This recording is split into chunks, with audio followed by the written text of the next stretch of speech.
everybody, welcome back to my YouTube channel. Today's video is all about my top 10 business development tips.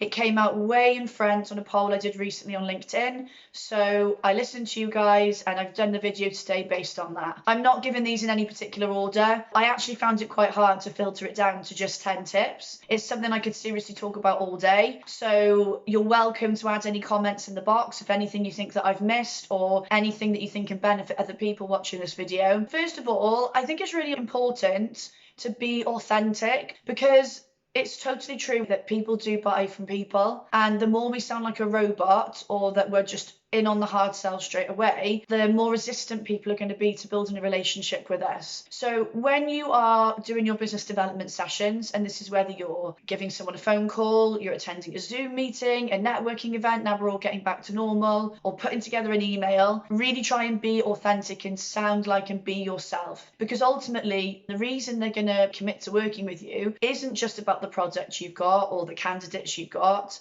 or the recruitment niche. It's going to be actually about your personality and how much they like you.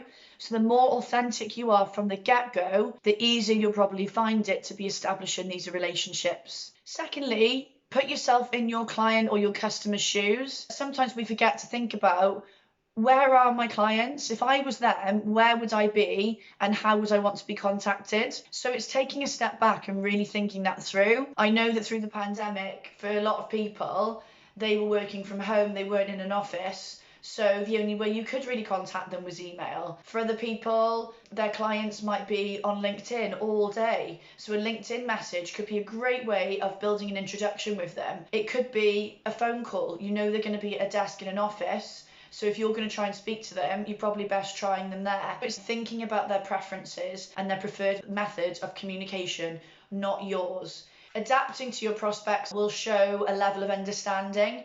And when somebody feels like you understand them, that's when the trust starts building up. So again, it's really going to help you get the buy-in from these people. Thirdly, something I talk about all the time is about making assumptions. We're all guilty of jumping to conclusions. It's an easy thing to do. If you assume, you make an ass out of you and me. Really cheesy, really corny, but it's something you might want to remember, because if you are assuming something, you've made that thing up in your head. Business development is not something that's easy.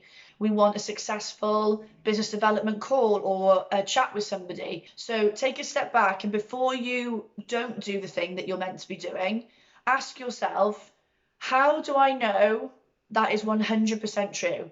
And if you can't answer that with a definite fact as to why you shouldn't do it, you should just go for it. Push yourself out of your comfort zone and do that task, because 9 times out of 10, you'll probably prove that assumption wrong. Be creative. I think it's very easy, and I know I've been guilty of this in the past, to get into almost a routine when you're carrying out any business development tasks. So you do the same things, you follow the same routine, the same processes. It can be very easy to fall into that trap. If you think about it, everybody you're trying to contact is a different type of person with different preferences, different personalities. They could even be from different industries. Start asking yourself things like, what haven't I tried yet that might work? What am I not doing with this customer that might bring them on as a client? What are my colleagues doing that I can try? What can I learn from that call? How can I change my approach? Who do I know that can help me establish a relationship with a certain company? Thinking more creatively is not only going to bring more fun and more variety into your business development sessions, but it's going to mean that you're more successful because you're trying different things, you're adapting to your prospective clients. Tip number 5, craft a compelling message. Now, I'm not a massive fan of purely emailing as part of business development. I think there needs to be some variety, but I understand that there's a time and a place for it, and that with some clients, the only way you can get hold of them sometimes is an email. So it's crucial that that email is put together in the right way. You can't control how the person who receives that message reads it. You have no control over that. All they've got is the written words. They haven't got your tone of voice, the attitude of the message, the tone of the message. They haven't got your personality added into it as well. All these things are taken out of the equation. They've just got to decipher how you're coming across from the written word in the email. And it can be really easy to take that the wrong way. That person could be having a bad day and take that in a bad way as a result. Can you see how by rushing a message or putting it together in the wrong way can damage a relationship? And it could mean that that person never wants to speak to you again. That's it. No way of contacting them. Take your time to craft a message and think about the wording and the communication that you're putting together. I know that in our line of work, in sales and recruitment, sometimes we are extremely busy. We're trying to cram a lot in.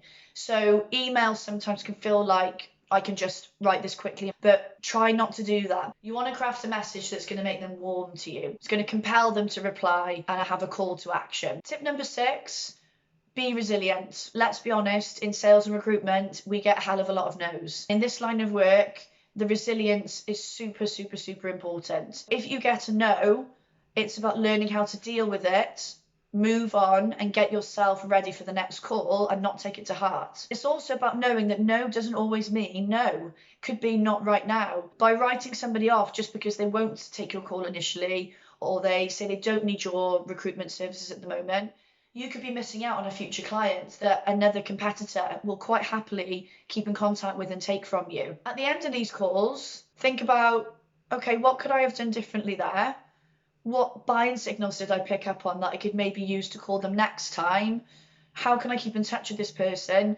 All these questions will help you leave that on a positive, focus on the next steps in the plan, and then be ready to move on and deal with your other calls or tasks that you've got for the rest of the day. That leads me on to tip number 7, which is be aware of your mindset. I have been guilty of this in the past, where I've really not taken into consideration how important my mindset is to my performance in my line of work, and it's extremely important. I used to be so gung-ho in my BD sessions. When I started out in recruitment, every morning we would all have about an hour and a half, sometimes 2 hours of pure BD, and I was super driven, super motivated. I had a list of people I wanted to call, and I would just call after call after call. My aim was obviously to talk to people for as long as possible, but as soon as I put the phone down, however that call went, I'd type my notes up quickly and I'd get on straight away to another call. And actually, for the good calls that went well, that was great because my mindset was in a really positive and upbeat place. But if I was having a call where maybe I couldn't get past the gatekeeper, it didn't go that well, I wasn't giving myself time to unwind from that call and get myself back into the right mindset for the next one. If I reflect and look back, it probably did affect me in a negative way for the further calls because I was maybe a bit agitated or anxious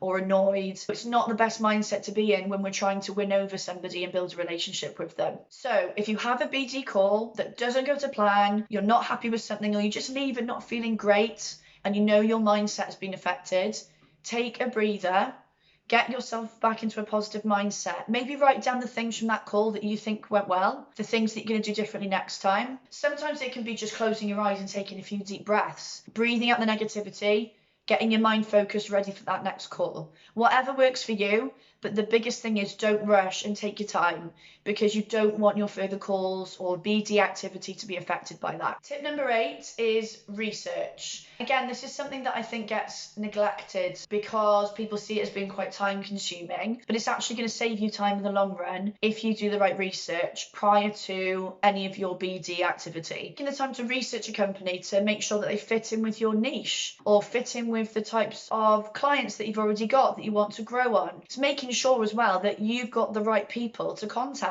You know the contact names, you know a bit about their backgrounds, you know that they're the right person to speak to. Because if you know zero and you're making the wrong points of contact or judgment calls on companies, it is going to set you back. I think we've all been in situations where we've been put on the spot within a BD call and had our knowledge tested slightly. So having research done as well will help you create conversation in these calls, and that's going to give you credibility and it's going to help you build up trust with these people. If you show that you'll know your stuff, not just about sales or recruitment, but the industries that you work within as well, the people that you are speaking to will warm to you. Tip number 9, quality over quantity. Please, please, please do not mistake high numbers of BD calls for you being successful at business development. It is the quality of those calls that matters and what you're getting out of them. So if you're making loads of BD calls, but the results out of those calls or activity are minimal, there's something going wrong there. Focus on having worthwhile, meaningful conversations where you are trying to extract as much information as you can so you can establish a need for your services or your product, so you can provide your customers with a solution. That's what BD is all about. Get a buzz about how long you've engaged with somebody and all the intel that you've got out of them. That's what should be motivating you within your BD sessions. Tip number 10, this is something that I'm super on top of, especially when I'm coaching within recruitment, is do your admin. You've got to make notes after your BD calls, whether you do it straight away or you do it at the end of your BD sessions. You've got to record the amazing intel that you've picked up during these chats. The tiniest bits of information can be the talking points for your next conversation that show that person you've listened to them. They might have mentioned that they're going on holiday soon, or they might have mentioned that they think somebody might be getting promoted in the team in the next couple of months. If you make a note of that intel and bring it up, it could be buying signals for the future or just points of conversation that they're going to be impressed with that you've remembered. I'm yet to meet somebody that has a superpower where they can remember every single conversation that they've had in their life. It's impossible for us to do that. If we're having a really long and informative conversation with somebody, we're bound to forget things if we don't make a note of them. We're only human. So record everything in your CRM system. Make notes as you're chatting away to people, but if you're just scribbling every single thing they say as they're talking to you,